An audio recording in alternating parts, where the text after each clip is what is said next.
नमस्ते, मैं डोधो हूँ। मेरे स्मार्ट क्रू से मिलिए। नमस्ते, मेरा नाम पिक्सेल है। मैं आपको बच्चों और दादा दादी के लिए एआई। डोधो की वापसी। एआई कैसे विलुप्ति को उलटने में मदद कर सकता है?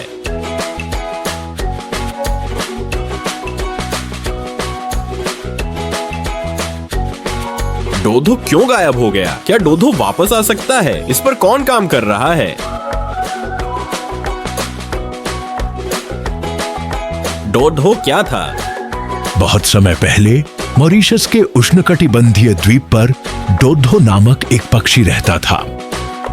यह एक बड़ा उड़ने वाला पक्षी था जिसके कोई प्राकृतिक शिकारी नहीं थे और प्रचुर मात्रा में भोजन था। डोधो अपने एकांत अपने घोंसले जमीन पर बनाते थे और इन निचले घोंसलों में जोड़े प्रतिवर्ष केवल एक अंडा देते थे। द्वीप पर बस्तियां। मॉरिशस में एक अनोखा आकर्षण है जो निश्चित रूप से दुनिया के सभी कोनों से बसने वालों को आकर्षित करेगा। सब कुछ 1500 के दशक में बदल गया जब यूरोपीय नाविकों ने द्वीप की खोज की। अपने साथ चूहे, बकरियां, सुअर, हिरण और बंदर जैसे आक्रामक जानवर लाए। उन्होंने खाड़ी में लंगर डाला। द्वीप की खोज करते हुए वे इतने लंबे समय तक समुद्र में रहने के बाद भोजन के लिए भूखे थे। पक्षी के भरोसेमंद स्वभाव और आकार ने डोधो और उसके अंडे को भूखे नवागंतुकों के लिए एक आसान और पेट भरने वाला भोजन बना दिया। डोधो क्यों गायब हो गया? चूहे परेशानी का सबब थे। उन्होंने डोधो के अंडे खा लिए।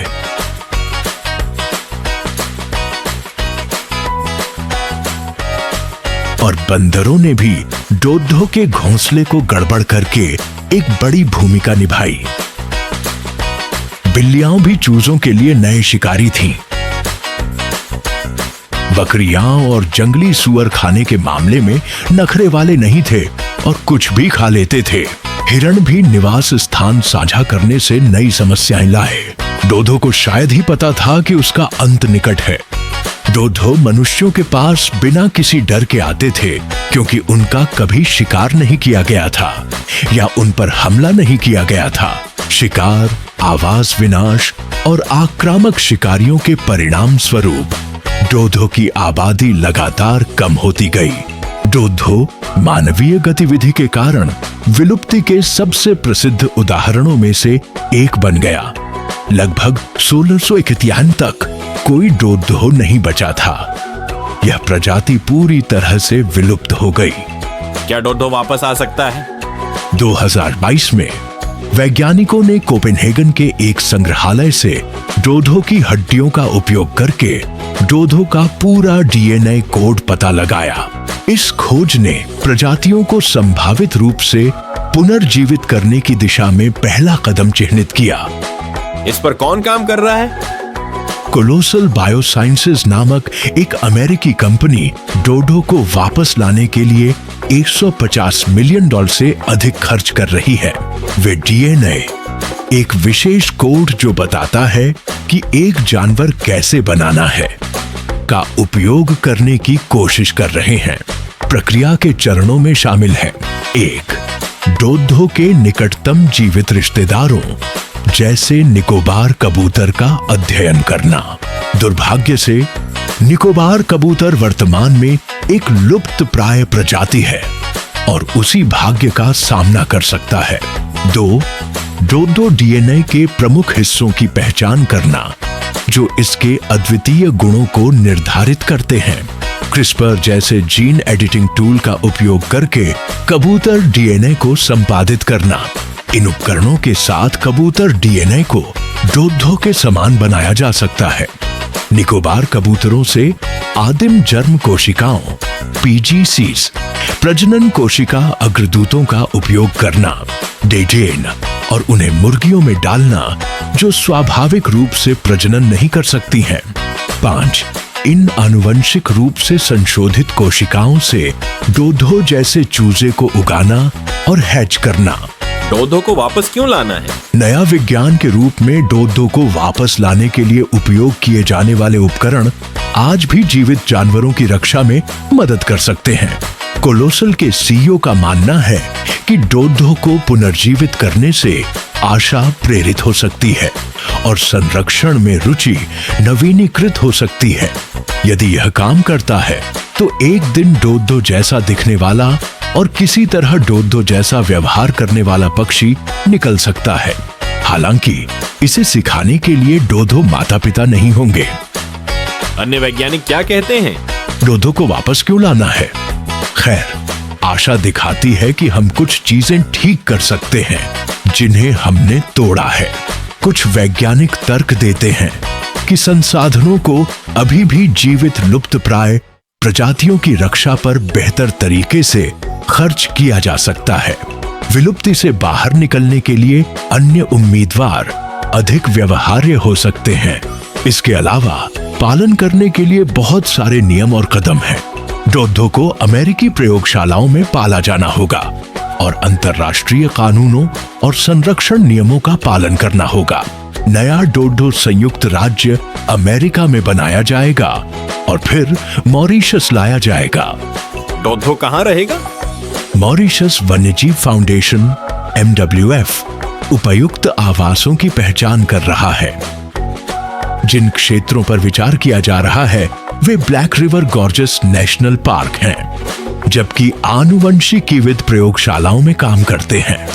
मॉरिशस में संरक्षणवादी डोधो की संभावित वापसी के लिए द्वीप तैयार कर रहे हैं। क्या डोधो आज जीवित रह सकता है?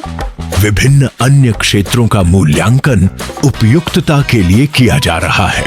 उन्हें फिर से पेश करने से पारिस्थितिकी तंत्र के महत्वपूर्ण हिस्से बहाल हो सकते हैं। राउंड आइलैंड एक ऐसा स्थान है जिस पर विचार जी पारिस्थितिक संतुलन, शिकारियों की कम उपस्थिति, भविष्य के इको पर्यटन के लिए पहुंचिले ऑक्स आइग्रेट्स एक और संभावित स्थान है। डोधो को वापस लाना कई सवाल उठाता है। आधुनिक पारिस्थितिकी तंत्र 400 साल पहले से बहुत अलग है। मॉरिशस में अभी भी आक्रामक प्रजातियां मौजूद हैं और डोधो के अंडों को फिर से खतरा हो सकता है। डोधो माता पिता के बिना युवा पक्षियों को प्राकृतिक व्यवहार सीखने में संघर्ष करना पड़ सकता है। इसके विकास के सभी विभिन्न चरणों पर कड़ी नजर रखने के लिए लगातार प्रयासों की आवश्यकता होगी। चूजों से लेकर किशोरों तक और यहाँ तक कि वयस्क पक्षियों तक उनके सामाजिक संपर्क सीखने और समझने के लिए। कुछ वैज्ञानिक तर्क देते हैं कि अगर डोधो जैसा पक्षी बनाया भी जाता है तो वह मूल जंगली डोधो जैसा व्यवहार नहीं कर सकता है। पर्यावरण और सामाजिक शिक्षा आनुवंशिकी जितनी ही महत्वपूर्ण है। जंगलों को बचाना, महासागरों की रक्षा करना और आवासों का संरक्षण भविष्य की विलुप्ति को रोकने के लिए महत्वपूर्ण है।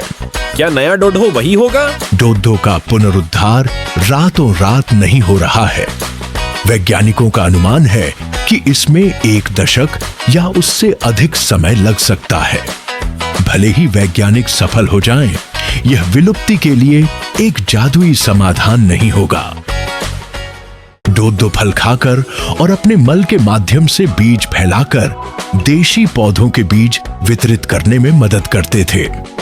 उन्हें फिर से पेश करने से पारिस्थितिकी तंत्र के महत्वपूर्ण हिस्से बहाल हो सकते हैं। संरक्षणवादी इस बात पर जोर देते हैं कि एक प्रजाति को बचाने से पूरे पारिस्थितिकी तंत्र को लाभ हो सकता है। डोधो विलुप्ति और मानव पर्यावरणीय प्रभाव का एक वैश्विक प्रतीक बन गया है। वैज्ञानिक डोधो के जीनों को और अधिक बदल सकते हैं जिससे वे 1 से अधिक अंडे पैदा कर सके, जिससे इसका पुनरुत्पादन राष्ट्रीय उद्यान और 2 छोटे द्वीपों के भीतर मदद मिल सके। इसे पुनर्जीवित करने से सही करने और संरक्षण और जिम्मेदारी के बारे में महत्वपूर्ण सबक सीखने का मौका मिल सकता है। जंगलों को बचाना, महासागरों की रक्षा करना और आवासों का संरक्षण भविष्य की विलुप्ति को रोकने के लिए महत्वपूर्ण है। प्रकृति माँ अपने स्वयं के विकास के साथ अपनी मदद और मोड़ जोड़ सकती है। तो क्या आप एक दिन डोधो को देख सकते हैं? एक जंगली लेकिन आशापूर्ण सपना। शहरी विकास और कृषि, विशेष रूप से गन्ने की खेती से आवास का नुकसान एक बड़ी चुनौती है। फिर भी वैज्ञानिक स्वीकार करते हैं कि वे एक वास्तविक डोधो को देखने के लिए उत्सुक होंगे। प्राकृतिक इतिहास में इसकी प्रतिष्ठित भूमिका को स्वीकार करते हुए, हालांकि यह प्रयास अभी भी प्रयोगात्मक है और अनिश्चितताओं से भरा है, यह संरक्षण के लिए नए द्वार खोल सकता है और हमें उस पक्षी के साथ ग्रह साझा करने का एक और मौका दे सकता है जिसे मनुष्यों ने एक बार मिटा दिया था। आप 300 वर्षों में एक वास्तविक डोधो से मिलने वाले पहले पीढ़ी का हिस्सा बन सकते हैं। एक दिन बच्चे जंगलों से होकर गुजर सकते हैं और पेड़ों के बीच एक वास्तविक जीवित डोधो को डगमगाते हुए देख सकते हैं। और कौन जानता है कि भविष्य क्या आरक्षित रखता है। एक दिन बच्चों के पास डोधो एक पालतू जानवर के रूप में भी हो सकता है। क्या यह अद्भुत नहीं होगा? लोग डोधो को क्यों पसंद करते हैं? भले ही यह 300 से अधिक वर्षों से चला गया है, डोधो अभी भी प्रसिद्ध है क्योंकि यह बड़ा, वाला और मनुष्यों पर भरोसा करता था।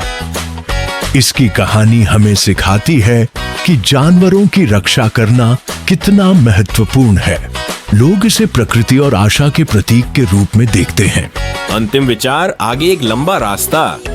डोधो का पुनरुद्धार रातों रात नहीं हो रहा है। वैज्ञानिकों का अनुमान है कि इसमें 1 दशक या उससे अधिक समय लग सकता है। विलुप्ति से संभावित पुनरुद्धार तक डोधो की यात्रा विज्ञान, आशा और सावधानी का मिश्रण है। नए शोध में एआई की मदद से गति मिलने, वैज्ञानिक विकास कार्यों और द्वीप के तैयार होने के साथ यह हमें उस पक्षी के साथ ग्रह साझा करने का एक और मौका दे सकता है जिसे मनुष्यों ने एक बार मिटा दिया था। आइए डोधो के विलुप्ति से बाहर निकलने में एक दूसरे मौके और नए अध्याय के लिए तैयार हो जाएं। अब चलिए डोधो द्वीप पर उन सभी को देखें। पिक्सेल एआई के साथ रोमांचक सीखने के साहसिक कार्य कर रहे हैं।